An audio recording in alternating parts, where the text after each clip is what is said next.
Hi friends, आज आपण आणखी एक टिफिन रेसिपी पाहणार आहोत। त्यासाठी मी इथे 1 वाटी डाळ घेतलेली आहे। तर ही डाळ दोनदा स्वच्छ धुवून मी 4 तास अशी भिजत ठेवली होती। त्यानंतर इथे मी पाव वाटी पोहे घेतलेले आहेत, तेही आपण आता धुवून 10 मिनिटं भिजवलेले आहे। आणि इथे मी पाव वाटी रवा घेतलेला आहे आणि इथे मी ही कोथिंबीर घेतलेली आहे फ्रेश। आता या आपण तिन्ही गोष्टी पोहे, रवा आणि कोथिंबीर एका ठिकाणी वाटून घेतलेली आहे आणि ही डाळ देखील मी ऑलरेडी वाटून घेतलेली आहे। हे सर्व आता एकत्र मिक्स करून आपण रात्रभर फर्मेंट होण्यासाठी ठेवणार आहोत।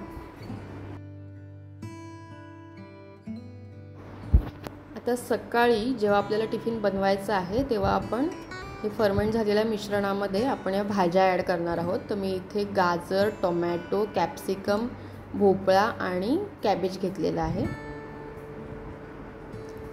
आता यामध्ये मी मीठ देखील ॲड करत आहे। तर हे सर्व आपण मिक्स करून घ्यायचं आहे। आता आपलं मिश्रण रेडी आहे। आपण आता इडलीच्या भांड्याला तेल लावून घ्यायचं आहे आणि हे मिश्रण असं एक एक करून इडलीच्या ट्रेमध्ये पॉर करायचं आहे। इथे एका साईडला मी पाणी उकळायला ठेवलं होतं, तर यामध्ये आपण हे इडलीचा ट्रे ठेवणार आहोत आणि एक झाकण ठेवून 20 मिनिटं आपण वाफ काढून घ्यायची आहे। आणि जर तुम्हाला इडली खायची नसेल तर तुम्ही ह्याचा नो ब्रेड सँडविच देखील बनवू शकता। त्यासाठी काय करायचं आहे, आपल्याला फक्त सँडविच मेकरमध्ये हे मिश्रण ओतायचं आहे आणि त्याच्या सेटिंगनुसार 5 मिनिटात हे होतं। तर आता तुम्ही पाहू शकता इथे आपली इडली देखील तयार आहे आणि हा नो ब्रेड सँडविच देखील आपला तयार आहे। तर तुम्हाला माझी ही रेसिपी कशी वाटली हे मला कमेंट सेक्शनमध्ये नक्की सांगा। इडली खाऊन जर कंटाळा आला असेल तर असा न्यू लुक देऊन आपण टिफिनमध्ये नक्कीच देऊ शकतो। तुम्ही पाहू शकता इथे इडलीला देखील छान अशी जाळी आलेली आहे, त्यामुळे अशा खूप साऱ्या भाज्या देखील मुलांच्या पोटात जातात। इथे मी हे कोकोनट चटणी बरोबर सर्व केलं आहे। तुम्हाला हवं असेल तर तुम्ही टोमॅटो सॉस देखील यूज करू शकता। आता आपण आपल्या दुसऱ्या रेसिपीकडे वळूया। सर्वप्रथम मी एका कढईमध्ये तेल घेतलेलं आहे। यामध्ये आता आपण राई आणि जिरं फोडणीसाठी घातलेलं आहे। तर मी इथे थोडे टोमॅटोचे काप, शिमला मिरची, किसलेला गाजर हे सगळं परतून घेत आहे तेलामध्ये। 2 ते 3 मिनिटं छान परतून घेतल्यानंतर आपण यामध्ये बारीक चिरलेली कोथिंबीर ॲड करत आहोत। यानंतर मी यामध्ये अर्धी वाटी रवा ॲड केलेला आहे। तर हे सगळं मिक्स करून पुन्हा एकदा परतून घ्यायचं आहे।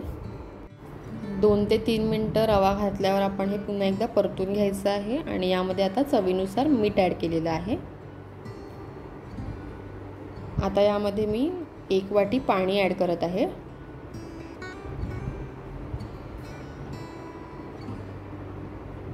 आणि हे सगळं छान असं मिक्स करून घ्यायचं आहे। मिक्स झाल्यानंतर 10 ते 15 मिनिटं आपण ह्याला असंच झाकून ठेवायचं आहे, जेणेकरून रवा छान फुलेल आणि हे पाणी असं शोषून घेईल। तर आता इथे तुम्ही पाहू शकता 10 ते 15 मिनिटांनी रव्याने छान असं पाणी सोकून घेतलेलं आहे। आता हे खूप घट्ट आहे, त्यामुळे आपण अजून थोडंसं पाणी आपण यामध्ये ॲड करणार आहोत।